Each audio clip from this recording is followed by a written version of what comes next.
Why are actions hard to test? By definition.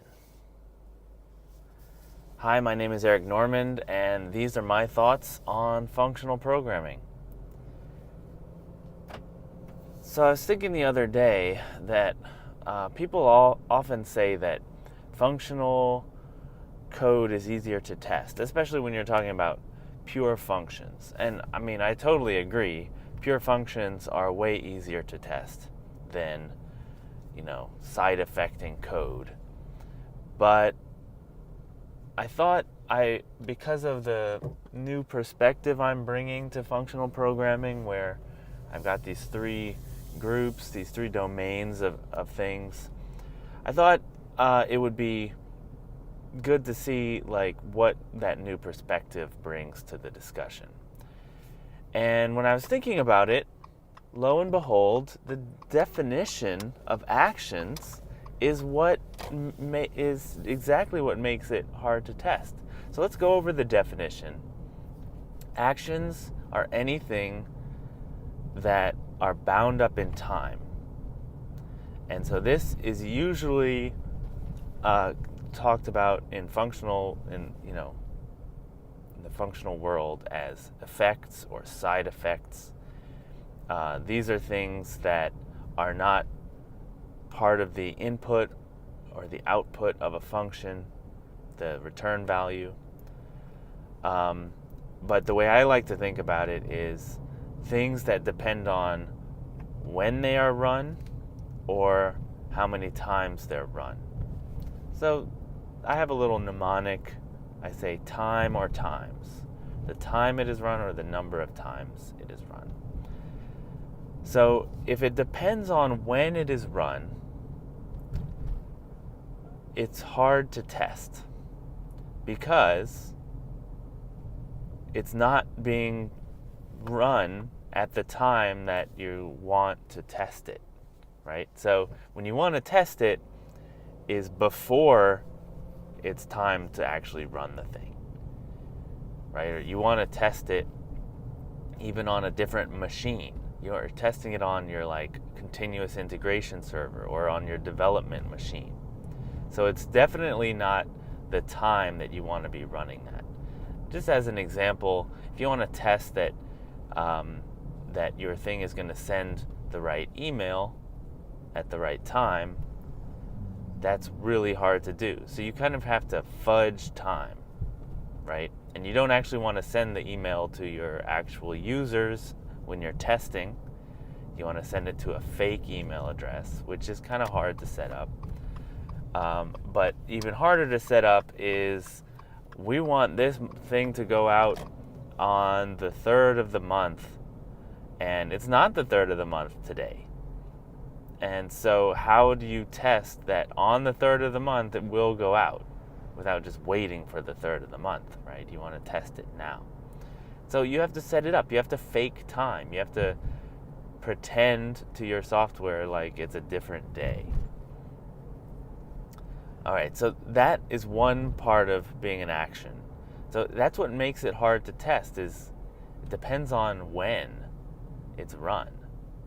Now, if you're talking about something more subtle like doing global mutable state, sending an email, that is obviously an effect, right? But mutable state, like let's say reading from a global mutable variable, that is also an action that depends on when it is run. And so you're going to have to set up that mutable state in whatever situation, whatever configurations, whatever state it needs to be in to simulate enough of the possible states that you feel like you have a good test. And so that's hard too. You have to look at all the code and say, what states could this be in? And so if you're not thinking about it that way, you're probably going to miss states. You're probably going to only test the easy cases and not consider that if other things are writing to this, at different times, then we're going to have a problem. Now, you're also probably not going to test if you're not doing this right. A thing that you could easily mess up on is the multi-threaded case where the thing is being changed as you're reading it. So if you're in a multi-threaded world and you're using global mutable state, let's say you have two variables you're reading from, two global variables, and those things are being written to by other threads while you're running, that could be a problem. And in your test, you would have to test for that. You would have to run enough tests to be sure, meaning enough iterations of your test to be sure that you're sussing out all of the race conditions so that you can test it in your build server instead of in production. All right, so that's time, and that's just, from the definition. Like, I'm literally trying to go for what the definition is telling us. Now, the other thing is an action could depend on how many times it is run.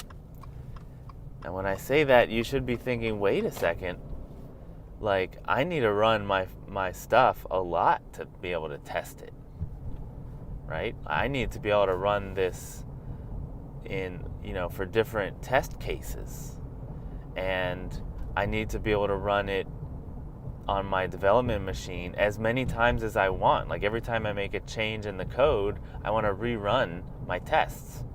And every time I deploy something, I need to rerun the tests. So if it depends on how many times you run it, that's a big conflict there. Now, there are some functions that depend more on the number of times than others, right? So some of them, that's one of the things that we talk about when we're talking about, like, well, what does a functional programmer do with all these actions that depend on how many times? Well, there's an analysis you can do to figure out, hey, does this thing really depend on every single time is different, is a different effect, or is it maybe idempotent? So the first time you call this has an effect, but the second time doesn't. So there's a bunch of stuff we can do, but still that argument remains that one of the reasons why non-functional code is hard to test is because it's full of actions, basically, and those actions depend on when and how many times they're run. And how many times they're run, if something really depends on that, it's really hard to test. Because in your tests, you want to have multiple test cases. You want to have multiple, like if you're doing example-based testing, you want at least a few for each thing, for each unit. If you're doing like property-based testing, then of course you're going to want to generate hundreds, if not thousands, of example cases, and so you're really constrained here, and it's gonna make it a lot harder to test. And what a lot of people do is they'll set up like a little mock environment or something, but all of that is a lot of work compared to if you had to test calculations, which, remember, don't depend on when, and they don't depend on how many times they are run. So you can run them as many times as you want with different arguments. And these are pure functions, basically. So you run them as many times as you want with different arguments, and no one's gonna care, right? You can test the return value. That's all there is to test. That's nice. So you don't have to like have it send an email and then check if you received the email, but then how long do you wait? Because maybe email is slow and sometimes it doesn't get delivered right away. So anyway, the other thing is when it is run. It doesn't matter when they're run. So that means they could be run on a different machine. They could be run during development. They should always give the same answer. All right. So that was just me riffing on this idea that by definition, actions are hard to test. And maybe later we're going to talk about what we can do about that. I've probably already talked about it in other episodes, but not explicitly in that context of testing. So I'm Eric Normand on Twitter, and you can also email me at eric@lispcast.com. Thanks so much for watching, and I'll see you later.